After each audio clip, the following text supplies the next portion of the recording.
Então vamos lá. Bom dia, boa tarde, boa noite, dependendo de cada horário aí que vocês estejam, em cada lugar do mundo, né? Tínhamos inscritos aqui do Brasil, de Portugal, então bom dia, boa tarde, boa noite para vocês. A ideia hoje é que a gente trate de uma construção de um conceito de justiça tributária, o que para isso a gente vai entender a justiça tributária como um conceito complexo, com várias nuances, assim, né? Eu gosto da metáfora que eu vi um professor comentando esses tempos de que a justiça tributária seria um polvo com várias patas.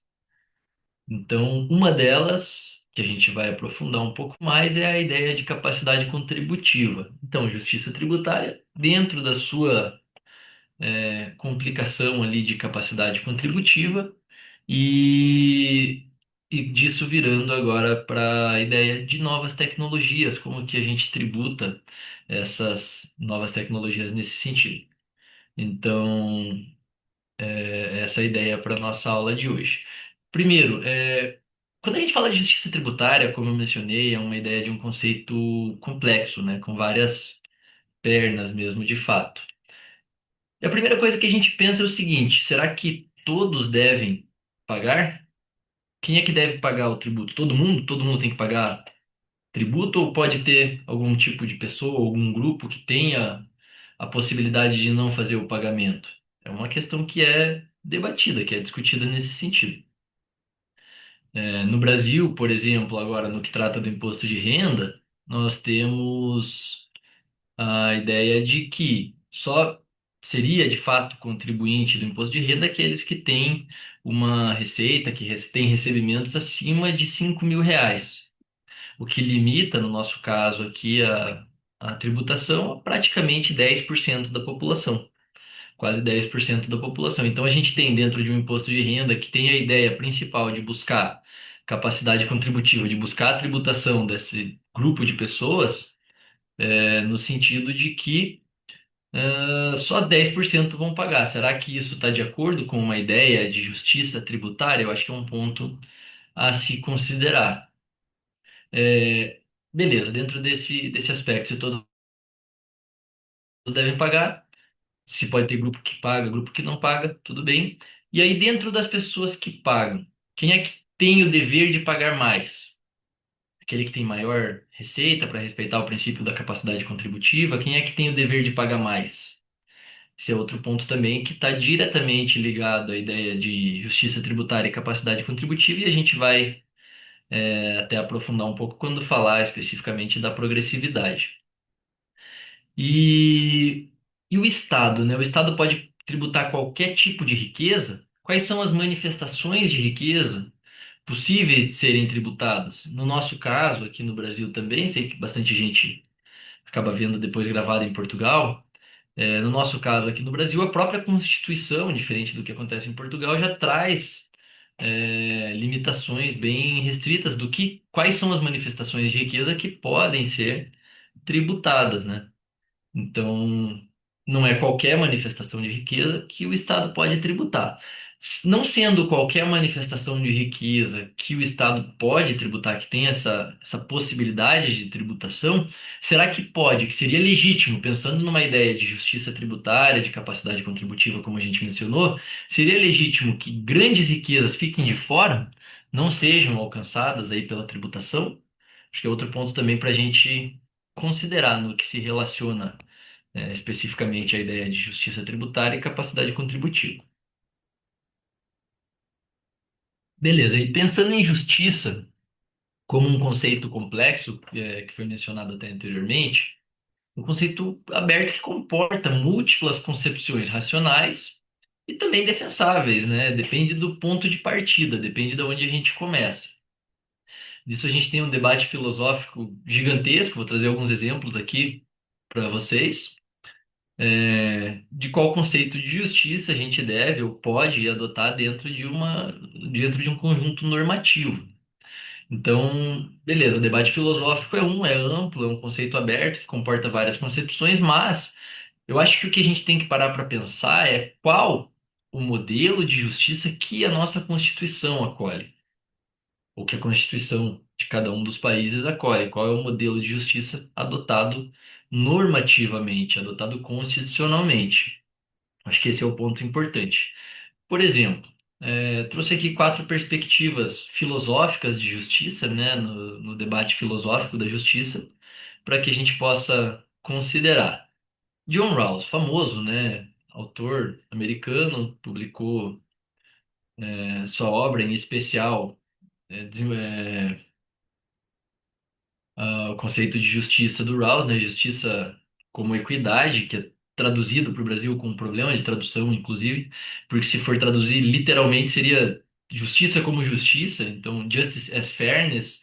Só que no inglês a gente tem dois conceitos diferentes de justiça, né? Fairness é um tipo de justiça e justice é outro tipo de justiça, que acabaram traduzindo para o português como justiça como equidade. Mas a ideia para o Rawls, por exemplo, e é totalmente racional a gente ler o justiça como equidade e entende que aquilo faz total sentido. A ideia do véu da ignorância, onde as pessoas escolheriam sem saber quem são, sem saber as suas condições econômicas, de doenças, suas condições sociais, suas condições de família, cor de pele, orientação sexual, etc., escolhem princípios que seriam válidos para todos. E aí ele destaca dois que seriam os principais princípios adotados, né? Dois principais princípios da justiça adotados por essa pessoa nessa condição do véu da ignorância, que seria, primeiro, bom, se eu não sei quem eu sou, eu desejaria que todos tivessem liberdades iguais. Então, todos são livres igualmente. À medida que a minha liberdade não afeta a liberdade do outro, ela é uma liberdade válida. O princípio da liberdade, da igual liberdade. E a gente tem o princípio da diferença, que seria o segundo princípio do John Rawls, no Justiça como Equidade, que trata da ideia das desigualdades, que elas não são admitidas. Desigualdades não seriam admitidas, exceto se para beneficiar aqueles que são mais vulneráveis, aqueles que estão numa condição pior. Então, a, a desigualdade só é permitida se for benéfica para aquele na pior condição. Então, por exemplo, se a gente tem uma pessoa numa condição 2 e outra pessoa numa condição 5, é uma desigualdade. Gerando uma desigualdade diferente dessa, só seria possível, por exemplo, aumentar esse 5 para 8 se também aumentasse esse 2 para 4 ou para 3. Então, gerando uma vantagem para aquele que está numa condição inferior. Então, esses dois seriam os princípios da justiça para o John Rawls, né? Uma teoria racional, John Rawls kantiano, uma teoria lógica que faz sentido e é plenamente adotável. Ele é discutido até hoje como um dos principais autores que tratam da justiça. Do outro lado, a gente pode trazer o Robert Nozick, que tem uma ideia já totalmente diferente. Por outro lado, enquanto o Rawls propõe uma ideia de justiça que possibilita uma distribuição, é, uma questão mais distributiva, o Nozick não. O Nozick vai defender que as aquisições são todas legítimas quando elas foram feitas de maneira voluntária. Então, a propriedade que eu tenho ou que outra pessoa tenha, qualquer pessoa que seja, ela é legítima, desde que seja voluntária. E é uma teoria também racional, que faz sentido quando você lê o livro do Nozick, né? É, E qualquer redistribuição estatal seria uma violação de direitos. O Nozick, inclusive, no livro dele, ele aponta que a tributação seria uma forma análoga do trabalho escravo, porque você está cedendo obrigatoriamente uma parte do seu tempo para trabalhar em favor de outra pessoa que você não gostaria. E eu não gostaria de pagar tributo, garanto que nenhum de vocês também gosta de pagar tributo. Então, para o Nozick, a própria ideia de tributação é uma ideia de trabalho escravo, porque você obrigatoriamente trabalha para alguém que você não gostaria de estar trabalhando. Então, nesse sentido, a gente tem, só pensando em Rawls e Nozick, duas teorias racionais e diametralmente opostas, que não conseguem conversar entre si, porque eles partem de pressupostos diferentes, né? Partem de pressupostos diferentes. O Habermas já traz uma ideia um pouco diferente, que justo seria o resultado do consenso democrático racional. Então, o que que seria justo? Aquilo que a sociedade, em conjunto, com base em ideias propostas de maneira de boa fé e de maneira racional, vão debater o que que é interessante para aquela sociedade. Então, a gente tem a justiça como resultado desse consenso democrático racional. o procedimento legislativo, a lealdade constitucional são pontos importantes para o Habermas nesse sentido, que valoriza muito essa deliberação. Então, o que é justo vai ser deliberado em conjunto. E, por outro lado, e por fim, eu trago a ideia do McIntyre, que diz que está todo mundo certo e, ao mesmo tempo, todo mundo errado. E é bem interessante a ideia dele, porque ele vai identificar o que eu concordo, que são ideias racionais. Rawls faz sentido se você for ler Rawls. Nozick faz sentido se você for ler Nozick. Habermas faz sentido se você for ler Habermas. Mas cada um parte de um início diferente. Eles partem de pressupostos diferentes que precisam ser colocados. Então, para o Alasdair MacIntyre, a ideia de justiça já está mais relacionada a uma sociedade plural.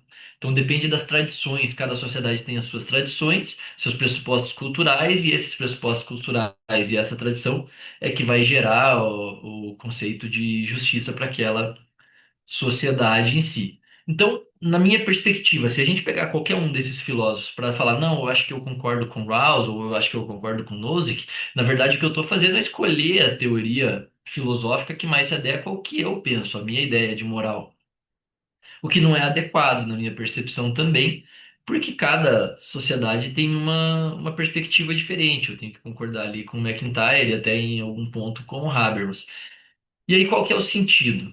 Essa preferência filosófica de qual conceito de justiça eu prefiro não é o que eu devo escolher, mas eu tenho que olhar para cada uma das constituições. Então, aqui no Brasil, a gente olha para a nossa Constituição hoje de 1988, com todas as suas inúmeras alterações, para entender o que a nossa sociedade vai entender como justo. Da mesma forma, em Portugal também, a Constituição portuguesa, com todas as suas alterações importantes em matéria tributária, ali, final da década de 80, por exemplo, e é isso a ideia da obrigação constitucional, o conceito de justiça que a sociedade escolheu dentro de um debate jurídico, dentro de um debate organizado pelas normas procedimentais e respeitando a cultura e cada uma das individualidades de cada uma das sociedades. Então, eu acredito que a gente tem que abandonar esse debate filosófico para entender qual é o tipo de justiça que se adequa aqui ao nosso conceito de justiça tributária,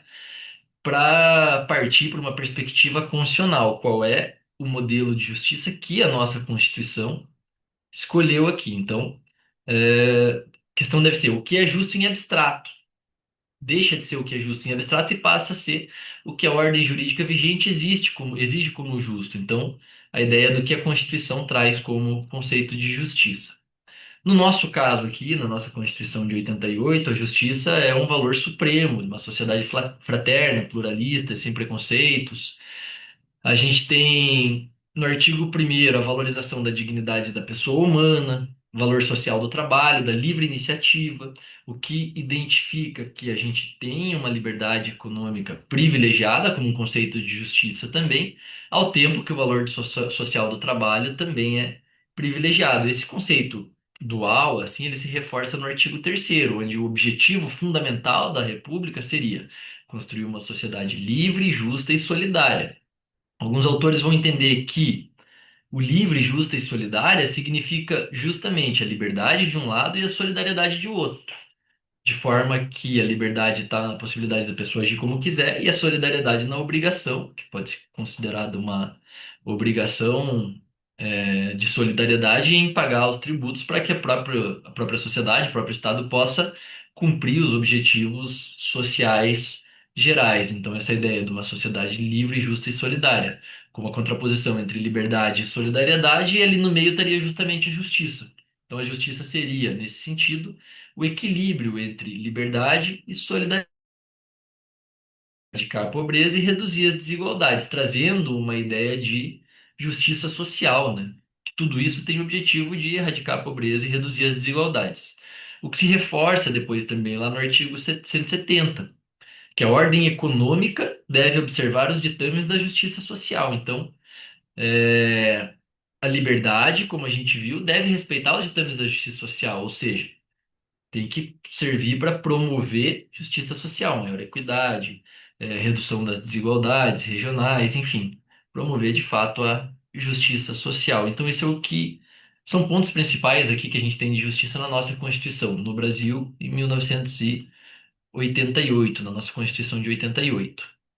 Então fica claro que a Constituição ela não escolhe extremos, né? A gente não tem uma ideia de Estado mínimo absoluto, nem de um Estado fiscal ilimitado. A gente não tem liberdade total e também não tem tributação irrestrita. A gente não tem uma propriedade intocável, mas também não tem um Estado sem garantias individuais. Então a gente tem uma ideia de uma Constituição que não escolhe extremos, nem totalmente Estado mínimo, nem totalmente Estado fiscal. Então, essa é a nossa ideia da Constituição de 1988, que gera uma tensão, né? Porque sempre vai ter força política puxando para um lado de uma tributação mais alta, com maiores obrigações para o Estado, e forças políticas puxando para o outro, com um maior afastamento do Estado, uma menor tributação, uma maior liberdade, né? Alguém defendendo uma maior redistribuição de renda, outros defendendo a maior liberdade, como no caso que a gente viu da discussão sobre as doutrinas da justiça filosófica, né? Onde a gente tinha de um lado John Rawls, por exemplo, defendendo uma ideia de redistribuição de renda e Nozick defendendo que a propriedade é justa como está, porque veio de acordos livres. Se a pessoa hoje não está numa condição boa, foi porque ela ou os antepassados dela fizeram más escolhas no passado.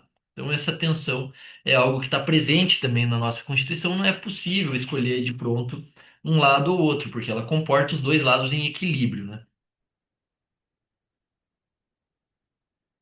Então, a gente percebe que essa dualidade está presente na nossa Constituição. E a tributação é o ponto onde ela se manifesta de forma concreta e cotidiana, né? Porque a tributação está diretamente relacionada à liberdade, porque uma maior tributação significa uma menor liberdade, já que eu sou obrigado a trabalhar uma parte do meu tempo para o Estado, para garantir os objetivos do Estado, e uma menor tributação, e aí uma maior tributação está relacionada a um maior Estado, onde tem maiores condições de atuar diretamente cumprindo esses objetivos também. Então a nossa Constituição, ela acaba não escolhendo esses extremos, ela permite as duas visões. Então, beleza, a ideia de justiça social na nossa Constituição está relacionada a um equilíbrio, né, onde a gente tem a previsão de uma dimensão social, que a justiça constitucional brasileira tem uma dimensão expressamente social, de proteção da sociedade, de atuação do Estado em favor de questões sociais, saúde, educação, moradia, questões sociais, com a redução de desigualdades. Então, a nossa Constituição prevê também uma busca ativa de redução de desigualdades regionais, sociais, promovendo a solidariedade, o que é possível de se fazer por meio de tributação, claro, e garantias e limites também, porque ela também preserva a liberdade, limita de maneira bastante significativa o poder estatal, inclusive ao comparar a Constituição brasileira com a Constituição portuguesa, é muito mais claro uma ideia de limitação, curiosamente, estava discutindo esse livro aqui essa semana. Na nossa Constituição brasileira, o limite tributário é muito mais intenso do que na Constituição portuguesa. Esse livro, escrito em Portugal pelo José Casal Tanabás, publicado, salvo engano, em perto dos anos 2000 ali, ele trata justamente desse novo estado fiscal, que ele chama de estado fiscal contemporâneo em Portugal. E ele traz no livro uma ideia de possibilidade de atuação do Estado diretamente pelos tributos, com até uma flexibilização do princípio democrático, quando se trata de tributos que para ele tem que ser exceção, e eu concordo, que tem uma característica extrafiscal. Então, a gente tem uma possibilidade no direito europeu, de maneira geral, na Itália, em Portugal também, de onde a lei determina balizas e depois disso o Estado pode, não por meio do legislativo, determinar alíquotas, determinar alguns pontos do tributo, de forma que aqui no Brasil a gente é bastante limitado nesse sentido. A Constituição limita essa atuação do Estado e o CTN também, que é o nosso Código Tributário Nacional, no artigo 97, limita bastante a atuação do Estado, de maneira que a tributação aqui no Brasil só pode ser desenvolvida em qualquer um dos seus aspectos, seja na alíquota, na base de cálculo, no critério material, quem é o contribuinte, só pode ser desenvolvida por meio de lei. Então, a gente tem bastante presente essa ideia de garantias e limites da tributação também na nossa Constituição brasileira. Então, se percebe aqui essa dualidade, né? Redução de desigualdade, dimensão social, aliado a essa ideia de garantias e limites.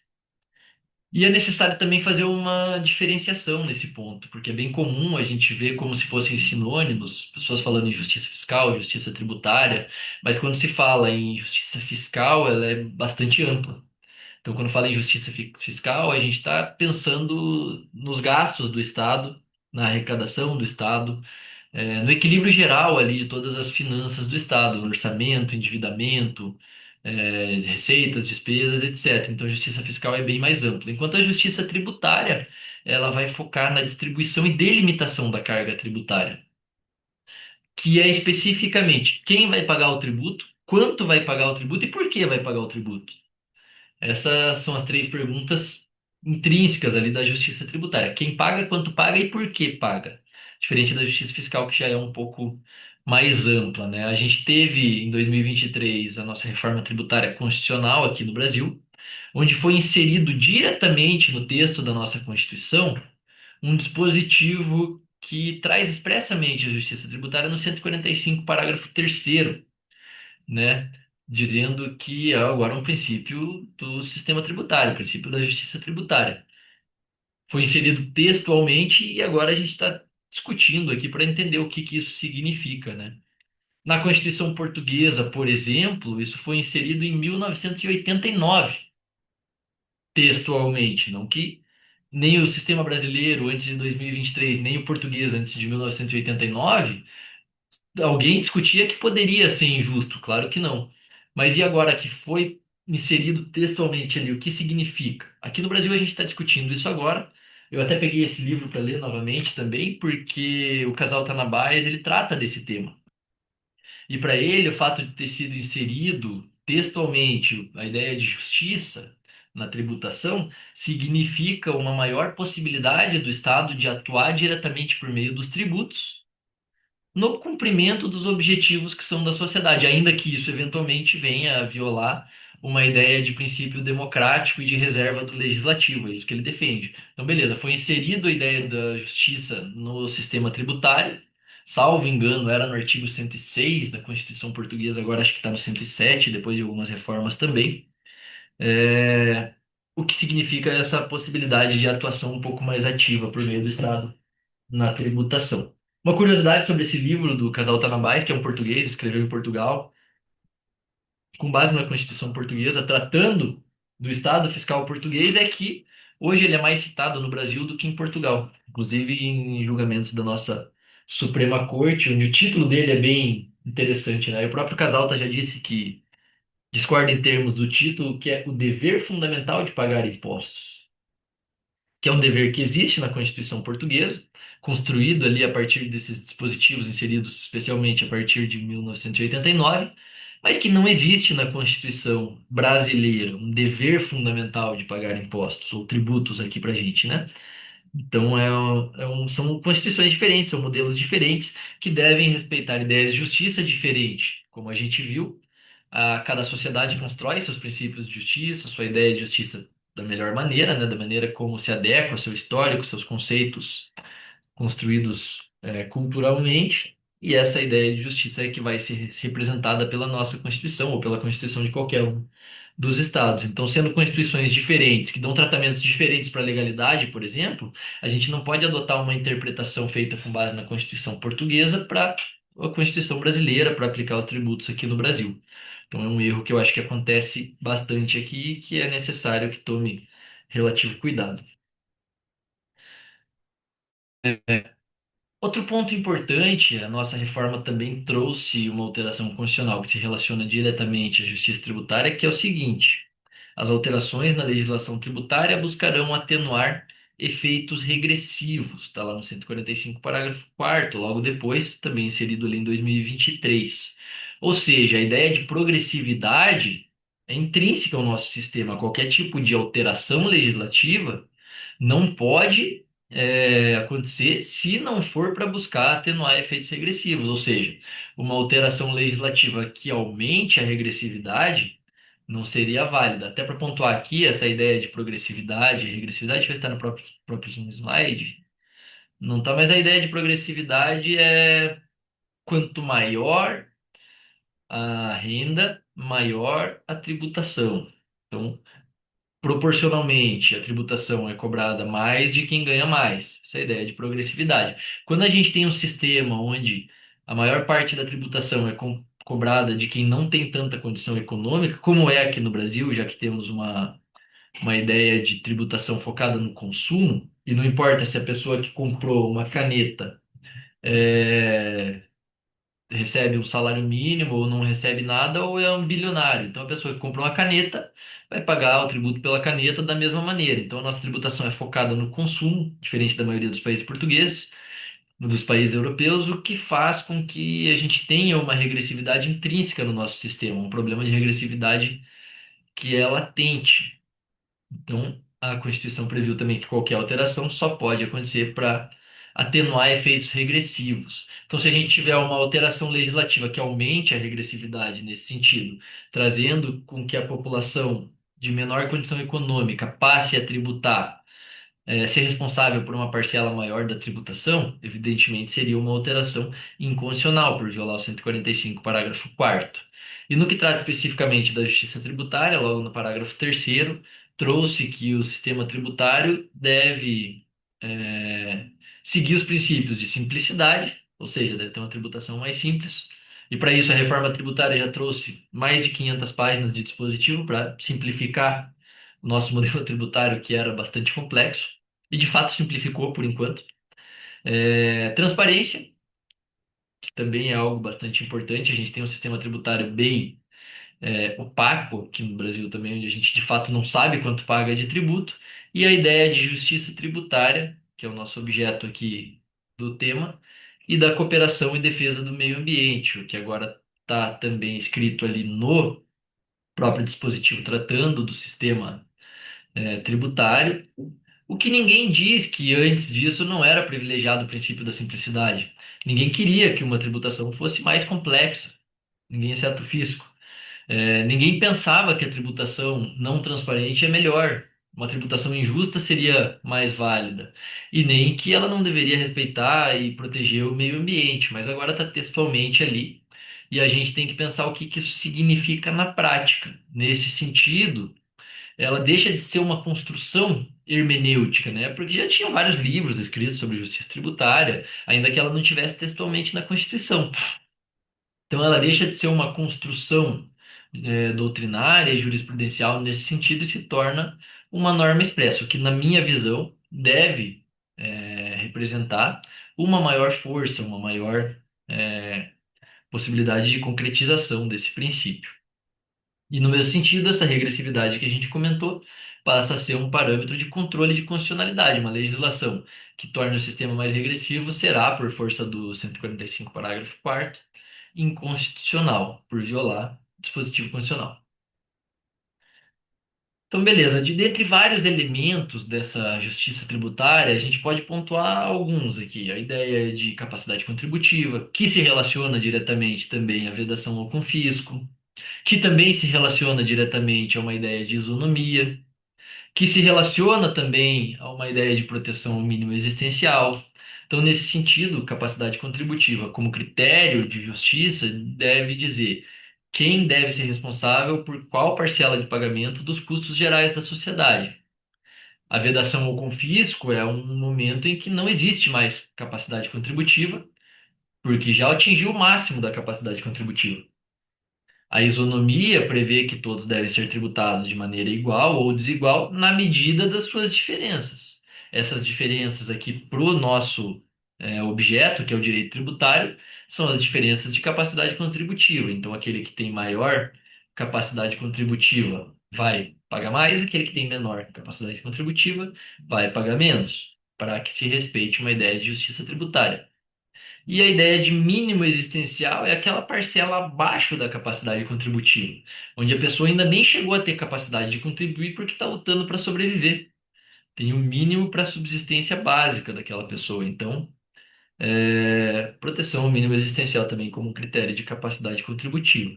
Aliado a isso, a ideia de não regressividade, né, para que a carga incida proporcionalmente sobre os mais ricos e evitar que essa carga incida de maneira mais gravosa sobre os mais pobres. e também a transparência, que permite que o contribuinte saiba o que paga, quanto paga e por que paga, o que hoje, no nosso modelo, tributário, é bastante fraco nesse sentido. Então, a ideia de capacidade contributiva, a gente pode separar em dois pontos principais: capacidade contributiva objetiva, que é quais são os fatos econômicos que podem ser legitimamente tributados. O que que pode ser objeto de tributação, né? Por isso, capacidade objetiva. O que que pode ser objeto de tributação? E a capacidade contributiva subjetiva, porque daí a gente pensa no sujeito, pensa na pessoa. Quanto cada um dos contribuintes individualmente pode suportar? Lembrando, sem atingir vedação ou confisco, protegendo o mínimo existencial e respeitando a ideia de isonomia. Então, a gente tem capacidade objetiva e capacidade contributiva subjetiva. Na nossa Constituição 145, parágrafo primeiro, a gente tem um texto que é muito ruim e que gera muito debate, que diz que, sempre que possível, os impostos terão caráter pessoal, ou seja, tributos, impostos pessoais, né, imposto de renda, por exemplo, e não reais, como o ICMS, que incide sobre a caneta e não vai respeitar a capacidade contributiva de quem está comprando, mas sobre a caneta. E serão graduados segundo a capacidade econômica do contribuinte. Esse termo também gera bastante discussão, porque capacidade econômica é diferente de capacidade contributiva. Bastante discutido isso também. Capacidade econômica é o sujeito ter possibilidade econômica de pagar. Capacidade contributiva, não. Ele pode ter, mas aquilo pode estar dentro do mínimo vital dele. Ou ele pode ter e aquilo está superando uma ideia de capacidade contributiva, chegando a um ponto confiscatório. Então, capacidade econômica é diferente de capacidade contributiva, mas aqui no Brasil a opção da Constituição foi adotar a ideia de capacidade econômica. Então, o sempre que possível é outro problema, porque é sempre possível, né, de alguma maneira, que os tributos, os impostos tenham caráter pessoal e sejam graduados segundo a capacidade econômica do contribuinte, exceto quando a gente pensa em tributos com característica extrafiscal, que é aquele onde o Estado busca não como finalidade principal a arrecadação, mas a finalidade principal é moldar os comportamentos da sociedade. Então, os tributos com característica extrafiscal acabam tendo uma dificuldade de serem graduados conforme a capacidade econômica do contribuinte, porque o critério é outro. O critério não é capacidade contributiva. O critério é, por exemplo, dano ao meio ambiente. E aí é válido que você tenha uma tributação mais agressiva para uma empresa que polua o meio ambiente em detrimento de outra que não polui, ainda que elas eventualmente tenham exatamente a mesma capacidade contributiva. Então, a redação do nosso 145, parágrafo primeiro, traz essas peculiaridades. E dentro disso, a gente precisa pensar o que pode ser tributado e quanto cada indivíduo, cada contribuinte pode suportar de tributação. Esse seria, então, o critério de igualdade, né? Então, a capacidade contributiva seria o nosso critério de igualdade, que não é cobrar o mesmo de todos, como já foi historicamente. A gente teve, historicamente, a ideia de tributação, por cabeça, né? Cada um paga exatamente a mesma quantia. É uma ideia de igualdade, com certeza. E, nesse sentido, buscavam tributar itens que todos consumiriam de maneira igual, por exemplo, o sal. Então, antigamente existia a tributação sobre o sal, com a ideia de que todos pagassem o mesmo tanto, porque todo mundo ia usar o mesmo tanto de sal. Então, não é cobrar o mesmo de todos para respeitar a ideia de justiça tributária e capacidade contributiva, mas tratar igualmente os iguais e desigualmente os desiguais, conforme a sua riqueza, conforme a sua capacidade contributiva. Então, essa ideia de distribuição justa da carga tributária, né? Garantindo que cada um contribua com o financiamento do Estado na medida da sua aptidão econômica, na medida das suas possibilidades. Então, capacidade contributiva como um critério de igualdade para gerar aí o respeito à ideia de justiça tributária. E dentro dessa ideia de igualdade pela capacidade contributiva, a gente pode ter uma igualdade horizontal, onde a gente prevê que contribuintes com a mesma capacidade econômica devem arcar com a mesma carga tributária, garantindo aí uma uniformidade de tratamento, né? E a igualdade vertical, onde contribuintes com maior capacidade econômica devem suportar uma carga tributária proporcionalmente maior.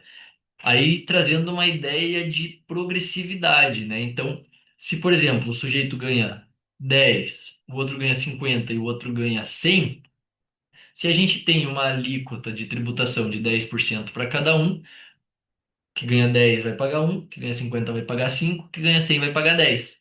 De fato, quem tem mais está pagando mais, mas proporcionalmente é igual. Então, a ideia de igualdade vertical prevê uma possibilidade de progressividade como técnica de tributação, aumentando a alíquota quanto mais se sobe. Então, se esse pagava 10%, esse paga 20% e esse vai pagar 30%, respeitando uma ideia de igualdade vertical, que são conceitos fundamentais aí para que a gente possa aplicar o princípio da capacidade contributiva e buscar um sistema tributário mais justo. E a gente teve algumas teorias principais aí para tentar justificar essa tributação, para tentar trazer qual é a ideia de justiça da tributação. Primeiro, teoria do benefício, que está mais ou menos numa ideia de lógica de mercado, né? Então, quem se beneficia do Estado, quem tem algum benefício do Estado é que tem a obrigação de custear o custo do Estado. Então, uma ideia de custo-benefício, uma relação sinalagmática, uma relação de reciprocidade. Ela ainda é bastante utilizada, a teoria do benefício, para tributos como taxas, onde a gente tem de fato uma prestação de serviço pelo Estado. Então, é útil para as taxas, contribuição de melhoria, onde ele gera um benefício direto para o contribuinte, e isso é bastante evidente. A gente consegue perceber um benefício direto. Então, é justo, é uma teoria justa, de que aquele que está sendo beneficiado pague de fato por aquele benefício que está recebendo. Então, nas taxas, na contribuição de melhoria, é algo que é adequado. Por outro lado, é bem limitado esse princípio, né, a teoria do benefício, por quê? Porque é muito difícil a gente pensar quem é que se beneficia mais do Estado, quem é que se beneficia mais da atuação do Estado, né?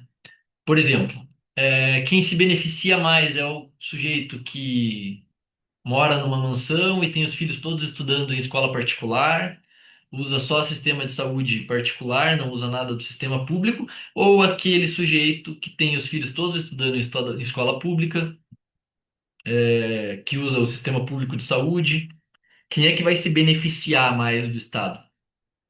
De pronto, acho que a primeira resposta parece ser que aquele que usa o sistema público de saúde, que tem os filhos na escola pública, mas essa não é uma resposta que pode vir assim com tanta facilidade, porque, na verdade, a pessoa que não usa o sistema público de saúde, que não usa é, a escola pública também, ela é beneficiada de outras maneiras, porque com certeza o bairro dela tem iluminação, tem segurança dentro do possível, né?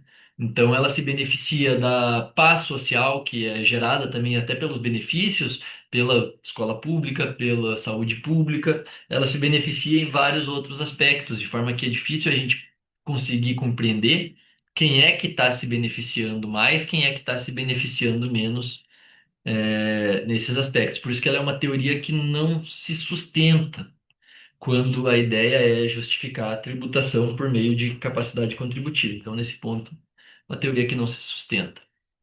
Outra teoria é a teoria do sacrifício, que prevê que o sacrifício para pagar aquele tributo deve ser proporcionalmente à ideia de que o tributo deve ser cobrado de acordo com o sacrifício que ele representa para cada grupo. Então, uma ideia de justiça também que vai além da capacidade de pagar, mas que considera o impacto do tributo sobre a vida do contribuinte.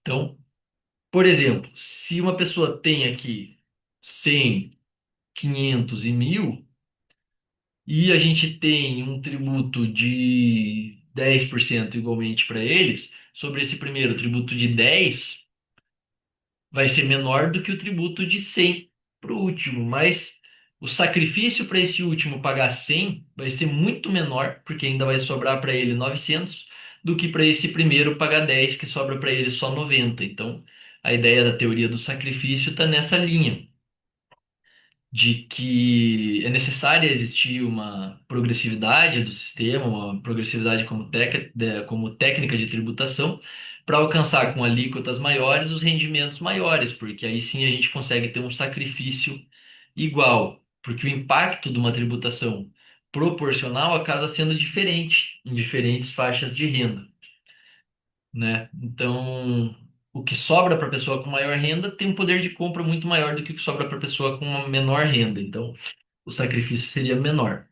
Nisso, a tributação justa deveria buscar esse sacrifício igual e não só o mesmo valor recolhido, porque representar o mesmo sacrifício seria respeitar a justiça tributária. E não é o que a gente tem no nosso modelo aqui no Brasil, né? Onde a gente tem a base da pirâmide com um grande sacrifício, que representa a maior parte da tributação, a renda média com um sacrifício médio e a alta renda com uma participação muito pequena na tributação geral da sociedade. Então, essa ideia de sacrifício, de benefício, e isso acaba sendo muito difícil para a gente considerar, porque é muito difícil entender qual foi o benefício recebido do Estado, qual é o sacrifício individual para cada um pagar o tributo, é uma operação que não é simples.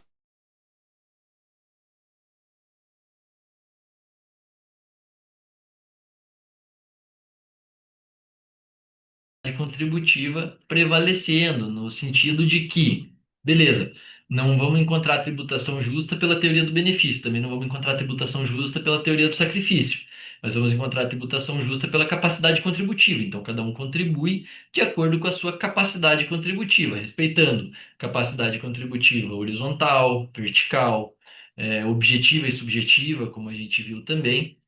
Então, a capacidade contributiva estaria ali como síntese dessas três teorias.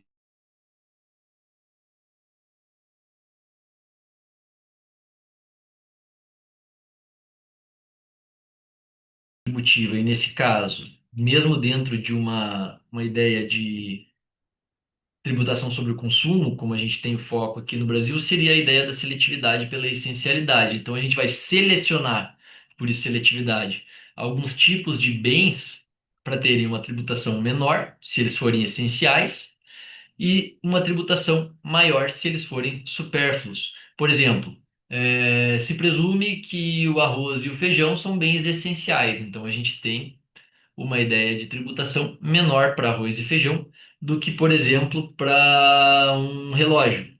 Um relógio que não é um bem essencial pode ter uma tributação mais alta do que o arroz e feijão.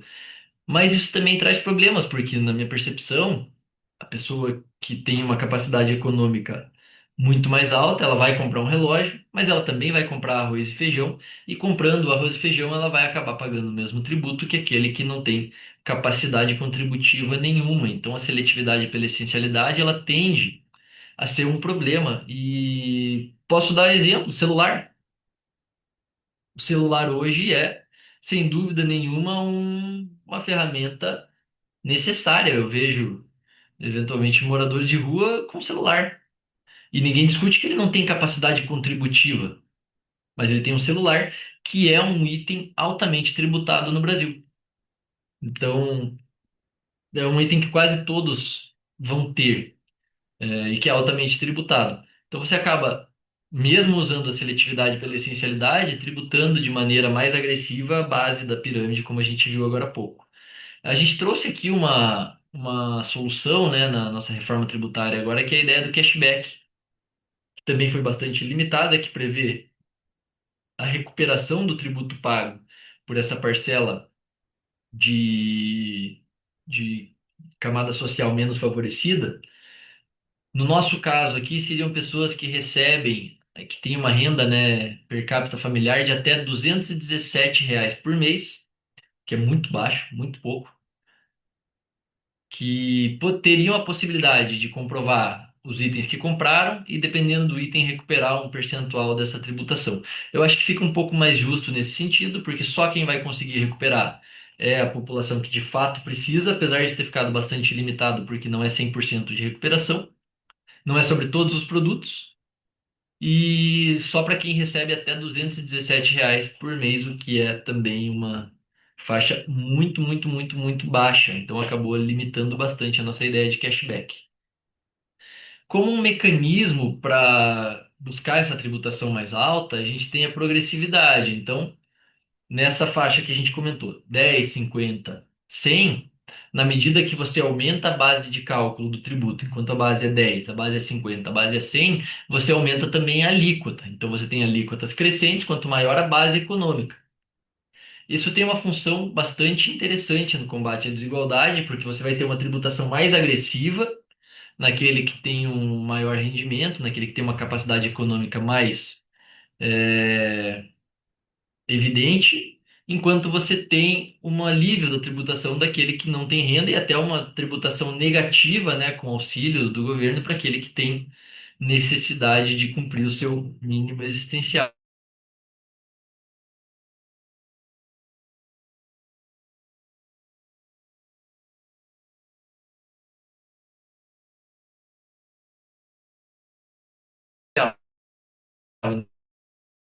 Então, essa atividade acaba gerando maior área. Cada uma econômica há um efeito de menor função econômica, como defendeu, por exemplo, John Rawls. Então, nesse ponto, a nossa Constituição segue uma ideia um pouco mais redistributiva e, para a doutrina do Robert Nozick, por exemplo, seria totalmente, porque para ele justo é aquilo que respeita as propriedades como elas se construíram. Então, a ideia de progressividade tem a possibilidade de combate à desigualdade, porque você vai buscar tributar mais e ajudar aqueles que têm uma menor condição. A progressividade pode ainda se representar como regra quando ela é uma técnica de tributação, então, uma norma do tipo regra, que diz que o imposto de renda será progressivo. Ou seja, quanto maior a base de cálculo, maior deve ser a alíquota. Então, uma regra. Se a gente tem uma base de cálculo maior, tem que ter uma alíquota maior. Uma regra, norma do tipo regra. Ou como princípio ainda, progressividade, e aí com um conceito um pouco mais político, que se refere a todo o sistema tributário. O sistema tributário como um todo, que deve ser estruturado de forma a alcançar uma distribuição de carga progressiva, ou seja, fazer com que aqueles que têm uma maior condição econômica paguem, arquem com um percentual maior da tributação.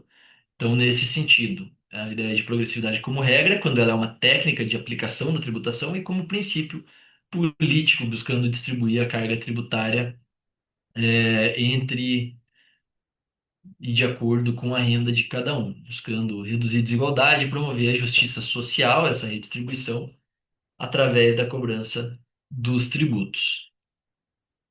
Então, a progressividade como regra, ela se aplica aos impostos individuais, por exemplo, o imposto de renda, enquanto a progressividade como princípio é para todo o sistema. Então, a gente vai analisar se todo o sistema tributário é progressivo ou regressivo. No nosso caso, é altamente regressivo, porque a gente tem uma tributação altamente focada no consumo e não na renda. O que faz com que o sistema seja regressivo, porque a parcela com menor condição econômica acaba sendo responsável pelo maior pagamento do tributo. Então, progressividade como regra e progressividade como princípio. A gente tem, como mencionamos aqui, uma ideia de regressividade intrínseca ao nosso sistema, né? Enquanto a própria Constituição já traz que a progressividade é necessária e constitucionalmente relevante, nossa realidade é de que, na prática, a tributação sobre o consumo acaba pesando muito mais sobre as famílias de menor renda, o que enfraquece essa lógica de capacidade contributiva e contraria, inclusive, a progressividade como princípio, ainda que a progressividade como regra seja aplicável a alguns princípios, a alguns tributos, como, por exemplo, imposto de renda e TCMD em alguns dos estados, a gente tem a aplicação da progressividade como regra, mas na realidade brasileira, o sistema, a progressividade como princípio, não existe porque é um sistema altamente regressivo, o que faz com que seja um sistema menos justo, porque seria mais justo que aqueles que têm melhor condição econômica arcassem com uma tributação mais representativa, seguindo os nossos modelos de justiça social. Então, esse é um problema que a gente tem aqui no Brasil. E como a gente falou, capacidade contributiva objetiva. Quais são os objetos que podem ser fruto da tributação? Então, o que que pode ser tributado? Imóveis, salário, venda, quais manifestações de riqueza podem ser tributadas? E por outro lado, a capacidade contributiva subjetiva, que tenta identificar a carga individual, qual que vai ser o peso desses impostos aí para que o indivíduo consiga ou não fazer o pagamento desses tributos. O que que isso vai representar para cada um dos sujeitos? Então, objetiva, objeto, subjetiva, o que isso representa para o sujeito.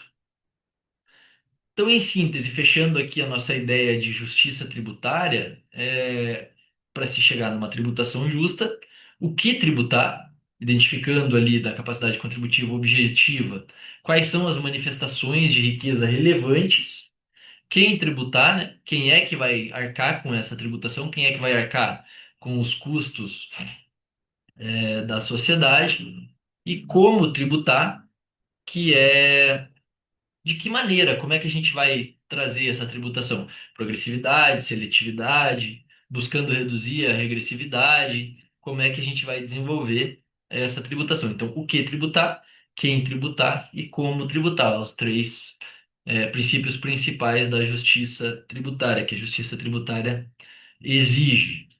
Então, exige mais do que simplesmente arrecadar, gastar, se endividar, como seria exemplo clássico da justiça fiscal. Então, a justiça tributária acaba sendo mais limitada, relacionando diretamente à cobrança, à exação, ao tributo mesmo. E isso traz uma perspectiva um pouco diferente. Aqui a gente muda um pouco o cenário, porque agora que a gente já tratou da justiça, da capacidade contributiva e as suas manifestações da justiça tributária, né? A gente vai apresentar um cenário de novas tecnologias, um cenário de globalização, um cenário mais moderno, para que a gente possa enxergar de fato se isso mudou, se a justiça tributária passa a ser violada e qual é esse desafio que representa para nós hoje, diante desse conceito de justiça tributária que foi aqui no Brasil inserido na Constituição agora no final de 2023, mas que na Constituição portuguesa já está desde 1989, né? Então já se discute bastante isso em Portugal. Por quê? Porque agora, com essas novas tecnologias, novas formas de produção de riqueza, essa riqueza mudou de forma. A gente tem uma riqueza que se manifesta por meio de dados, plataformas intangíveis, e redes que são essa nova manifestação de acumulação econômica. Por exemplo, hoje em dia o poder econômico de uma entidade pode se manifestar muito claramente por quantos dados ela vai deter. Então, os dados, apesar de não serem uma moeda ou uma manifestação econômica clássica, hoje se apresentam como uma manifestação econômica relevante. E isso não é tributado, isso não é alcançado pela capacidade contributiva objetiva. O controle das plataformas, por exemplo, se a gente pensar num conceito clássico de uma loja, obrigado. Conceito clássico de uma loja, dou uma água aqui. Onde você aluga um ponto comercial, bota lá um tanto de mercadoria e vende. Hoje em dia isso não funciona se você não tiver plataformas para divulgar essa tua venda. Então hoje em dia você não consegue pensar em alguém vendendo algo que não tenha um Instagram divulgando o que está vendendo, que não tenha uma loja na Amazon, enfim, nesses marketplaces que são por meio de plataforma.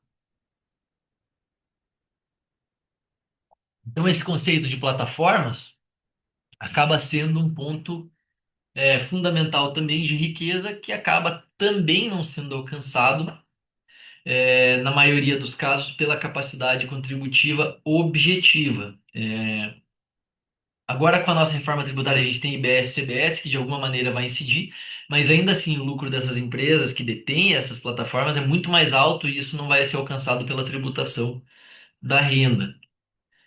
Porque a gente tem um problema, né? De forma que o sistema clássico busca muito a justiça tributária pela tributação da renda, do patrimônio, do consumo tradicionais e tem uma dificuldade de alcançar essa riqueza digital, esses dados, esse controle de plataforma, esses intangíveis.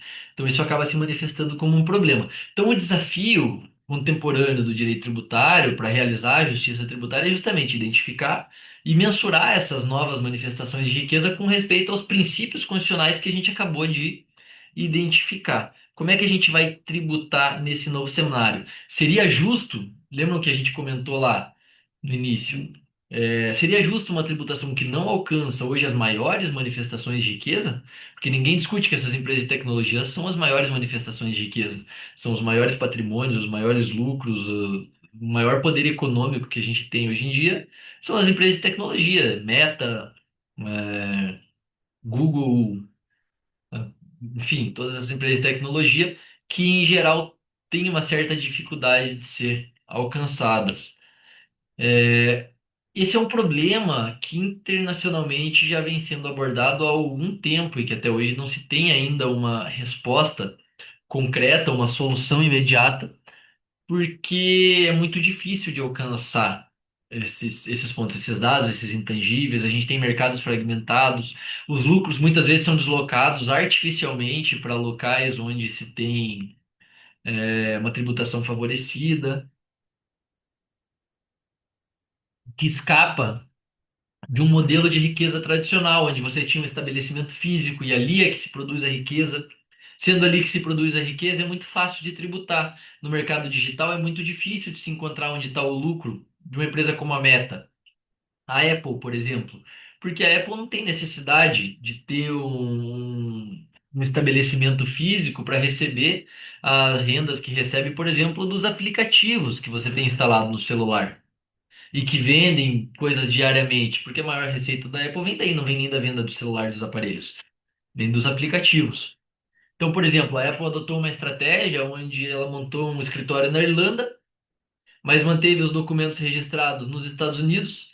Então, para a legislação americana, o fato da sede ser na Irlanda, sede física, fazia com que o estabelecimento local da Apple mesmo não fosse nos Estados Unidos, então ela fugia da tributação nos Estados Unidos, e pelo critério holandês, ah, os documentos estando registrados também lá na Califórnia, não seria contribuinte na Irlanda. Então a gente tem uma ideia de dupla não tributação. Nesse exemplo da Apple em específico, que se repete em várias outras empresas de tecnologia, porque é muito fácil para elas deslocar esse lucro de um lugar para o outro, porque elas não dependem necessariamente de um estabelecimento físico ali para produzir a riqueza, para vender, não tem um aspecto material tão presente como num conceito clássico de produção, né? Um conceito clássico de produção de riqueza. Então essas empresas elas acabam tendo possibilidade de deslocar esse lucro para uma jurisdição favorecida, enquanto o mercado consumidor está em outra, mantendo seus ativos intangíveis em outra ainda e os usuários em várias. Então esse é um problema dessa tributação das novas tecnologias, porque é muito difícil de alcançar, porque as empresas têm muita facilidade de deslocar isso para onde seja de maneira menos onerosa, porque todo mundo quer pagar menos tributo, gerando uma vantagem fiscal para cada uma delas. E desse problema constitucional para o problema internacional, a gente tem essa riqueza digital que é móvel e transnacional, né, como a gente comentou, esse lucro que acaba ficando longe do consumidor, porque essas empresas movem o lucro para onde elas querem e não tem mais a necessidade de ter presença física, porque até então a gente tinha a ideia de tributar onde se tinha a presença física dessas empresas aí. Então, tem uma loja, um estabelecimento físico no Brasil, paga tributo no Brasil. Não tem, não paga. E isso gera um problema, porque essas empresas de tecnologia, em tese, elas não precisam de um estabelecimento físico. Elas precisam de internet funcionando somente. Então a grande pergunta seria: quem é que pode tributar essa riqueza? Se a gente não precisa mais de um estabelecimento físico, se a gente tem uma fonte de riqueza vindo agora não mais de mercadorias, mas de dados, de plataformas, de controle de mercado, inclusive de usuários. Então, quem é que pode tributar essa riqueza? Essa é uma discussão que já vem acontecendo em cenário internacional há muitos anos. Iniciativas como o BEPS, que é o Base Erosion Profit Shifting, que busca redefinir essas regras de tributação global, em especial considerando essas peculiaridades aí da economia digital.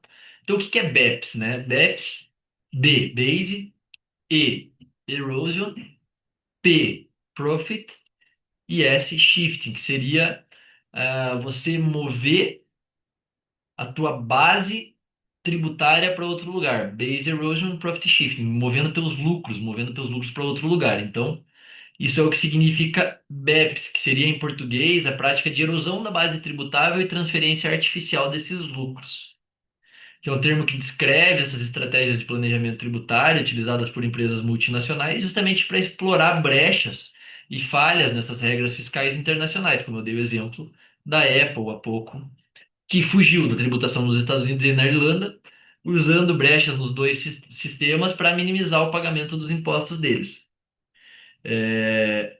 Então a gente tem uma desconexão que o BEPS é uma desconexão entre o lucro gerado, que pode ser gerado num lugar, o valor criado, que é onde se cria a riqueza, a atividade econômica que gera aquela riqueza, que pode ser criado em todos os lugares por meio dos usuários também, e onde o tributo é de fato pago, e na maioria das vezes ele é movido para outro lugar também, que é um cenário que desafia a capacidade contributária dos sistemas tributários nacionais, porque para solucionar isso não é possível somente com a legislação interna, é preciso que exista uma abordagem internacional para tentar resolver esse problema da dupla não tributação, né, que é o novo problema.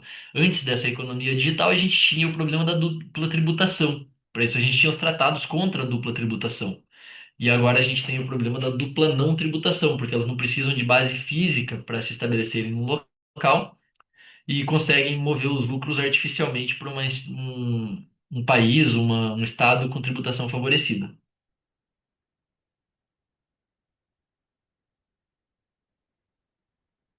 Então, isso é o BEPS, Base Erosion Profit Shifting, que gera um descompasso entre a economia e a tributação, né? Porque a gente vai ter, numa operação global, essas empresas com operação global, ativos intangíveis, vão gerar valor num lugar por meio de dados, plataformas e com as regras tributárias nacionais a gente não consegue atingir. Então, o BEPS foi um projeto, o projeto BEPS, né, lançado pela OCDE, para tentar uniformizar regras internacionais para fugir dessa dupla não tributação, tornando o sistema tributário internacional mais justo nesse sentido. Superando uma ideia clássica que a gente tinha da dupla tributação, né?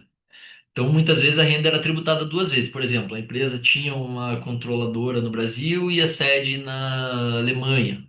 E ela seria tributada no Brasil e depois na Alemanha de novo, gerando uma dupla tributação. Esse era o problema clássico da tributação internacional, porque essa dupla tributação é um problema, desincentiva os negócios, desincentiva a expansão econômica, traz algum nível de dificuldade nesse sentido.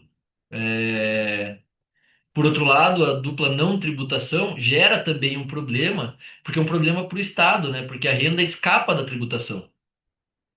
É a preocupação que a gente tem hoje, a dupla não tributação, o que faz com que, eventualmente, países ou estados acabem buscando reduzir a sua tributação para atrair artificialmente empresas para lá que não vão, na verdade, gerar economia de fato para aquele local. Então, a gente foge da ideia de preocupar com a dupla tributação e entra na ideia de preocupar com a dupla não tributação, que é um problema bastante sério também. E é nesse contexto que surge o projeto BEPS, porque ela valida uma falta de tributação e a não tributação no local onde de fato é gerado aquele valor, né? Então a doutrina clássica prevê que a tributação deve ser onde o valor é gerado, mas como essas empresas de tecnologia conseguem mover seus lucros artificialmente, conseguem escapar dessa tributação porque não precisam num estabelecimento físico. Elas geram artificialmente uma baixa tributação por meio de estruturas montadas internacionalmente em paraísos fiscais ou adotando brechas institucionais, brechas legislativas em cada um dos locais onde elas estão estabelecidas. E com isso, lá em 2013, a gente teve o primeiro plano de ação, né? O plano de ação de 2013 do BEPS foi uma resposta a esse desafio da dupla não tributação justamente dessas empresas que estavam fugindo da tributação, movendo seus lucros artificialmente. E aí, lá em 2013, a OCDE e o G20 lançam o programa BEPS, com as primeiras iniciativas, buscando reformar esse sistema tributário internacional. Então, se os estados tivessem vontade de fazer parte da OCDE, e isso valia para os estados da OCDE, precisariam obrigatoriamente adotar as regras do plano de ação do BEPS de 2013. Então, diante dessa globalização e digitalização, se percebeu um aumento desse comércio digital, de serviços internacionais que não precisam de uma base física. Veio ali em 2013 o primeiro plano de ação do BEPS, da OCDE, do G20, né, lançando esse primeiro plano de ação para tentar combater a erosão da base tributária. E os relatórios finais foram entregues em 2015, os relatórios finais do BEPS. E depois a gente teve ainda o BEPS 2.0, porque os primeiros relatórios não foram suficientes. não conseguiram resolver o problema da tributação e a gente tem agora o BEPS 2.0, que já vou dar spoiler aqui para vocês também, continua não sendo suficiente para conter a dupla tributação, especialmente depois que o Donald Trump assumiu nos Estados Unidos e abandonou algumas ideias internacionais de cooperação internacional, inclusive entre elas o Globe, o projeto Globe, que era central para o desenvolvimento do BEPS 2.0. A gente vai chegar lá também. Então, spoiler também que o BEPS 2.0 não está funcionando e essas empresas continuam conseguindo mover artificialmente seus lucros, pagar menos tributos, se valendo de brechas fiscais entre os países. Quais eram esses primeiros, essas primeiras instruções, né, do BEPS 1.0, que foi o plano de ação lá de 2013? Ele foi estruturado em 15 ações, com objetivos diferentes, mas dentro de grupos com o mesmo objetivo, né? Então, elas foram organizadas em áreas-chave que visavam atacar as principais causas dessa erosão da base tributável e a transferência artificial de lucros. Então, dá para separar em 5 eixos estratégicos. Primeiro, seriam os desafios da economia digital, né, com a ação 1. Então, a ação 1 aborda as questões fiscais levantadas pela economia digital, propondo soluções para tributar a riqueza onde ela é criada, independente dessa ideia de presença física. Então, ação 1 do BEPS não precisa de presença física para tributar, que até então precisava.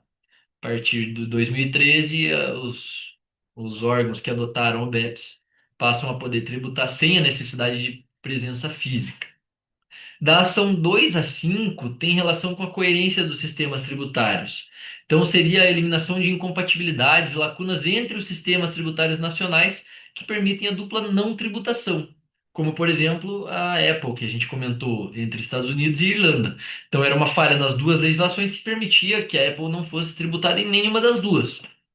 Então, das ações 2 a 5, trazendo normativas para solucionar esse problema aí de coerência dos sistemas tributários. Ação 6 a 10, buscando trazer a substância e onde o valor é criado, né? Garantir que a tributação reflita de fato a substância econômica real dessas operações e que esses lucros sejam tributados, né, onde o valor de fato é gerado.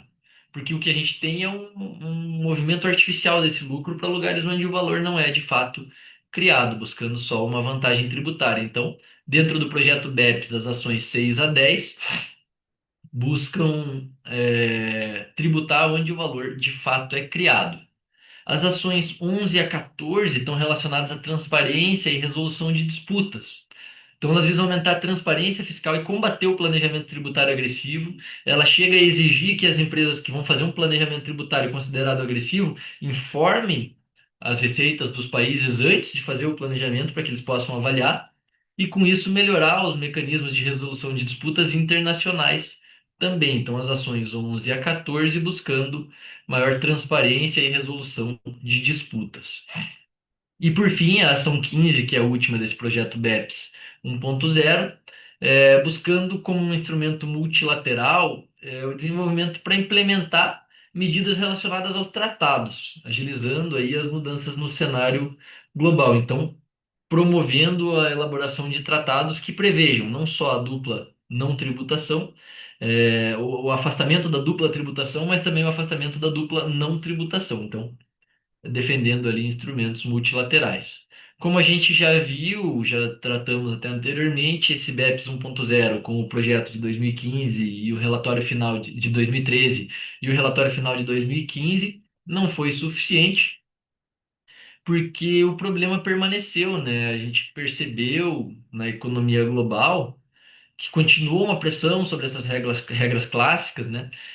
A digitalização acentuou a incompatibilidade das regras tributárias que são baseadas primordialmente em presença física, e a gente tem hoje um comércio sem fronteiras, né? Órgãos economias inteiras que funcionam sem necessidade de estar estabelecido em nenhum lugar.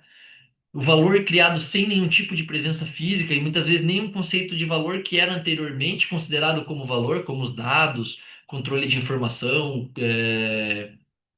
monopólio de mercado e de intermediação, tudo isso valor que existe nem considerado como valor e que não tem necessidade de presença física. Novos valores, né? Esses usuários. Quantos usuários tem no Instagram, por exemplo? Isso tem um valor econômico absurdo e que não é capturado por nenhum tipo de tributação em nenhum tipo de lugar, né? A quantidade de dados que o Google gerencia, isso tem um valor econômico absurdo. Isso não é capturado por nenhum tipo de tributação. Então, essas novas fontes de valor e o anti-abuso também, porque essa perspectiva se desenvolveu não só para combater o planejamento tributário agressivo, mas também para abordar a própria distribuição do direito de tributar entre os países. Quem é que vai poder tributar essa instituição aqui que não tem uma presença física nesse lugar? Quem é que não vai poder tributar? Então, esses problemas continuaram ali após o projeto BEPS de 2013, mesmo com o relatório de 2015. E com isso a gente tem o BEPS 2.0, que foram dois pilares, o Pilar 1, né, Pilar 1 e o Pilar 2, Pilar 1 e Pilar 2, que de maneira bastante geral também, o Pilar 1 trata da realocação de direitos de tributação, que é onde esse lucro deve ser tributado. Então, ele busca redefinir essas regras de alocação de lucros, permitindo que jurisdições de mercado tributem uma parcela de lucro dessas multinacionais, mesmo sem presença física. Então, se o Instagram gera riqueza aqui no Brasil por meio dos usuários no Brasil, o Brasil vai poder tributar uma parte dos lucros, ainda que a sede esteja, por exemplo, nas Ilhas Caimã. Então, o Brasil vai poder tributar uma parte desses lucros seguindo aqui o Pilar 1, ou Pilar 1 do BEPS 2.0. E por outro lado, a gente tem o Pilar 2, que é a tributação mínima global, que prevê que as empresas devem ser tributadas num mínimo. Então, se a empresa foge da tributação de todos os lugares e acaba caindo num paraíso fiscal que não tem a tributação sobre a renda dela, sobre o lucro dela, ela vai ter minimamente uma tributação, mesmo que isso represente que algum dos outros países onde ela tem atividade tenha que complementar a tributação para atingir num mínimo de uma tributação global. Então, o Pillar 2 foi adotado aqui pelo Brasil agora como um adicional de CSLL, e que, inclusive, a nossa legislação prevê que qualquer alteração na OCDE deve ser seguida também pelo nosso direito tributário interno, que, na minha opinião, viola o princípio da legalidade, mas isso ainda está sendo debatido. Então, a gente adotou o Pilar 2 aqui com as regras Globe, que a gente vai ver já já, buscando essa tributação para que os outros países não pudessem complementar essa tributação lá fora e reduzir a nossa arrecadação aqui no Brasil. Mas hoje a gente tem um BEPS enfraquecido, porque a gente tem a saída dos Estados Unidos, que era o grande defensor dessas normas, e como o governo Donald Trump acabou saindo de várias iniciativas internacionais, o nosso projeto BEPS da OCDE, na verdade, acabou sendo enfraquecido nesse ponto. Então, o Pillar One está relacionado a mercado, nexo e alocação de lucros, né? Então, se a gente tem uma empresa com uma sede central em algum lugar e tem uma alocação de direitos tributários em Portugal, outra alocação de direitos tributários na Argentina, serviço digital sendo prestado no Chile, enfim, essas companhias é, globais, a gente tem no Pilar 1 a definição de como a gente pode distribuir essa tributação para que esses países onde se tem de fato uma percepção de aumento de valor, de aumento de atividade dessa entidade global, possam de alguma maneira tributar esses lucros. Então, redefine regras de nexo tributário, né? Qual é o nexo? Quem é que vai poder tributar? O Pilar 1 redefine essas regras, trazendo a possibilidade de tributar, mesmo que não tenha sede no país, mesmo que não tenha atividade ali, só porque ali tem usuários, ali está sendo produzido valor, então vai poder ter também a tributação nesse sentido. Então, esse é o Pillar 1. No Pillar 1, a gente tem o Amount A e o Amount B, que é o montante A e o montante B, né? Então, esse Pillar 1 do DEPS 2.0 aborda essas questões do lucro da economia digital através desses dois instrumentos, buscando uma tributação mais justa, reduzindo as discussões, né? Reduzindo controvérsias entre os estados. O montante A, chamado Amount A na OCDE, é o que redefine o lucro tributário, é um novo direito de tributação para as jurisdições de mercado. Então, aquele lucro residual, que seria acima da remuneração rotineira, se não me engano, 10%, aquilo que tem lucro acima de 10%, pode ser tributado pelos lugares onde aquela entidade vai ter atividade. Isso busca assegurar que esses lucros que são gerados nesse lugar possam ser de fato tributados onde o valor é criado, né? E não movidos artificialmente para um lugar de tributação favorecida.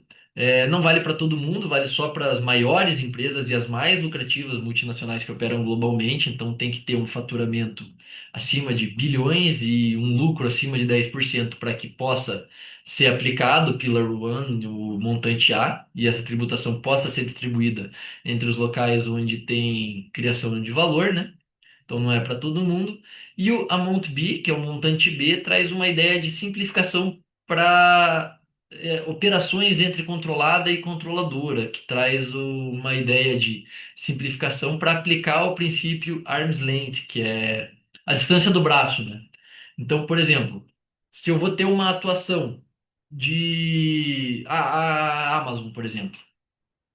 A Amazon tem uma estratégia de planejamento tributário onde ela pega o lucro que foi gerado num país e paga de royalty para a sede que está no paraíso fiscal. Então, esse país onde teve o lucro gerado não vai ter lucro apurado, porque o custo foi enviado como royalty para o país principal.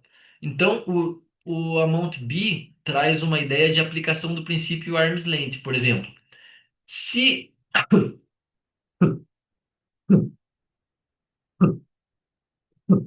se essa controlada e controladora fossem empresas separadas, será que ela cobraria esse mesmo valor? É isso que busca o princípio arm's length, né, dos preços de transferência. Identificar qual seria o valor de fato cobrado em condições normais de mercado, não só para fugir da tributação cobrando uma, um royalty muito maior do que o de fato existente. O objetivo seria reduzir as controvérsias, né, as disputas entre os estados por conta dessa tributação e buscando padronizar a aplicação, reduzindo o risco em operações multinacionais. Então, montante A e montante B nesse sentido. E as regras Globe, né, de tributação mínima global, no sentido de que essas empresas não podem mandar os seus lucros para um lugar de país de tributação favorecida, porque elas vão ser tributadas em outro lugar. Isso não realoca direitos de tributação. Não é a ideia no Pillar 2, né, no Globe, nas regras Globe, dizer quem é que vai poder tributar o lucro, mas dizer que se esse lucro não foi tributado no lugar que deveria ter sido, ele vai poder ser tributado em outros lugares. Então é criado ali um GMT, né, o piso mínimo global. Estabelece uma alíquota mínima de imposto que deve incidir sobre essas grandes sociedades, né, esses grandes grupos multinacionais, combatendo ali a competição fiscal agressiva entre essas jurisdições. Então, caso a companhia não seja tributada nesse mínimo global, pode vir um top-up tax, que é a tributação complementar, para tentar chegar naquele mínimo em outras jurisdições, inclusive. Isso acaba reduzindo incentivos, né? Então, um paraíso fiscal que antes dava um incentivo e aquela pessoa acabava se estabelecendo lá naquele local, não acaba não tendo mais incentivo para fazer isso, porque ela vai ser tributada de qualquer maneira nos outros locais onde ela atua, chegando num mínimo global por meio desse top-up tax.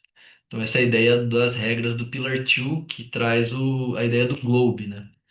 Então, ela traz alguns pontos específicos, o IR, o TPR e o STTR. Então, as regras Globe, que são as regras, esse conjunto de regras, né, destinadas a prevenir essa erosão da base tributária, assegurando essa tributação mínima. O IIR, que é o Inclusion Rule, que permite que o país da controladora aplique um imposto complementar se essa tributação não foi chegada, né, no mínimo nas jurisdições subsidiárias.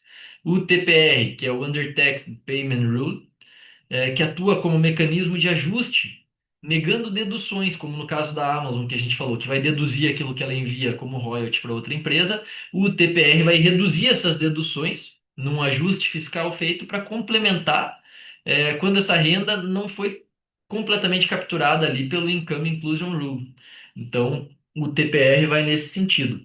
E o STTR, que é o Subject to Tax Rule, que seria uma regra de tratado, nesse caso permitindo que as jurisdições de fonte apliquem um imposto limitado sobre certos pagamentos entre as partes relacionadas, como no exemplo da Amazon que a gente deu, quando no país do destino, no país beneficiário, a gente tem uma tributação favorecida que não vai chegar nesse mínimo global. Então, nessa ideia, a gente tem esses parâmetros, de tributação global aí para que essas companhias, essas grandes companhias multinacionais com faturamento bilionário e o lucro acima de 10% possam ser tributadas num mínimo global, independente de estarem alocadas em um local de paraíso fiscal.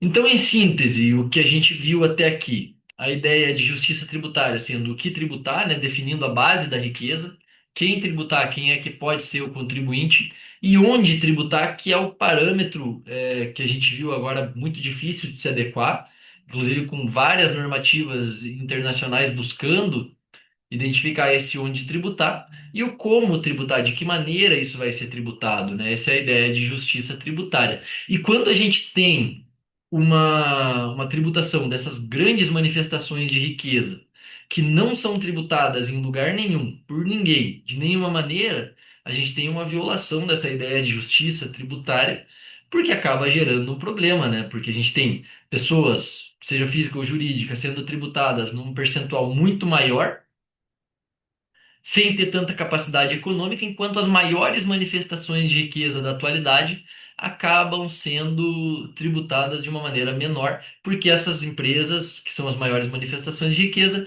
têm possibilidades de deslocar artificialmente seus lucros. Então, as regras de tributação internacional do BEPS e do BEPS 2.0 vêm nesse sentido de limitar essas possibilidades de erosão da base tributária, né? Então, vai nesse sentido. E assim a gente tem uma relação entre as regras do BEPS e a ideia de justiça tributária global, buscando equalizar e trazer esse como tributar de uma maneira um pouco mais justa para esse cenário global. Então, era isso, pessoal, que eu tinha aqui para conversar com vocês. Vejo que tem algumas pessoas até presencial aqui. Se tiverem alguma dúvida, alguma consideração, a gente está à disposição para conversar. E também para o pessoal que está assistindo online, seja do Brasil, do Portugal, que vai assistir gravado isso pelos canais aí do Ibirojur, está aqui meu contato também. E eu fico à disposição para que a gente continue debatendo aí, discutindo esse tema. Beleza? Obrigado.